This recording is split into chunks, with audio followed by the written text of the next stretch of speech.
मित्रांनो नमस्कार. सध्या आपल्या जगभरामध्ये एका गोष्टीची फार मोठ्या प्रमाणामध्ये चर्चा चालू आहे. मग ते मराठी माध्यमं असतील किंवा हिंदी माध्यमं असतील, इंग्रजी माध्यमं असतील, या चहूकडे असणारं अमेरिकेतील एप्स्टीन जाफरीचं प्रकरण भयानक सध्या चर्चेमध्ये आहे. कारण हे तसंच आहे मित्रांनो. आपण जर बघितलं तर या जगामधले जे कोणी ख्यातनाम असतील, कुणी पॉवरफुल नेता असेल, कुणी खेळाडूमधले कुणी असतील, राजकारणामधले असतील, विज्ञान तंत्रज्ञान या क्षेत्रातील कुणी शास्त्रज्ञ असतील, कलावंत असतील, बिझनेसमॅन असतील, या सर्व लोकांचं काळं सत्य आता हळूहळू बाहेर येतं. आपण जर बघितलं तर एप्स्टीन जाफरी नावाचा अमेरिकेतील एक क्रूर कर्म अगदी कवळ्या मुलींना, 13-14 वर्षाच्या मुलींना त्याच्या प्रायव्हेट आयलँडवर घेऊन जायचा आणि त्या ठिकाणी या लोकांना त्या मुली पुरवायचा. आणि त्याच्यानंतर त्या आयलँडमध्ये अशा पद्धतीचं काय होत होतं की मानवी मांससुद्धा त्या ठिकाणी भेटत होतं.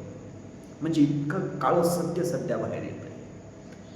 आणि याच प्रकरणामध्ये असणारं आपल्या देशाचे विश्वगुरू पंतप्रधान नरेंद्रभाई मोदी यांचं सुद्धा नाव घेतलं जात आहे.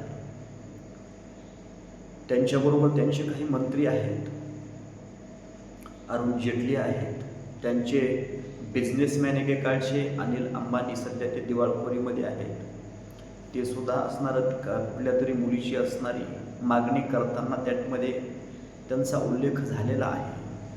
आणि या सगळ्या प्रकरणाकडे एकंदरीत पाहिलं आपण तर नरेंद्रभाई मोदी यांनी सध्या एक डील साईन केलेली आहे अमेरिकेबरोबर. कुठली? भारताचा आणि अमेरिकेचा एक व्यापार करार झालेला आहे. आणि यामध्ये अमेरिकेच्या शेतकऱ्यांसाठी भारतीय बाजारपेठा आपल्या विश्वगुरूंनी मोकळ्या करून दिलेल्या आहेत. म्हणजे कुठलाही आयात शुल्क त्याच्यावरती न आकारता. त्याच्यानंतर आणखी एक दबाव डोनाल्ड ट्रम्प आमच्या मोदी साहेबांवरती टाकला. सांगितलं की तुम्ही रशियाकडून तेल घ्यायचं बंद करा, तेल आमच्याकडून तरी घ्या, नसता ते वेनेझुएला का काहीतरी आहे त्यांच्याकडून घ्या. मग ते स्वस्त असो महाग असो, मग तीही अट आमच्या मोदी साहेबांनी मान्य केली. आणि त्यांच्या मालावरती कुठलाही आयात शुल्क नाही आकारला. आणि अमेरिका असणारी आपल्या मालावरती 18% टेरिफ म्हणजे आयात शुल्क आकारले. आणि हा जो निर्णय आहे तो मोदीने या एप्स्टीनच्या फाईलमधलं आपलं काळं सत्य बाहेर येऊ नये म्हणून असणारी साईन केलेली आहे, असं चहूकडे बोललं जातं आहे.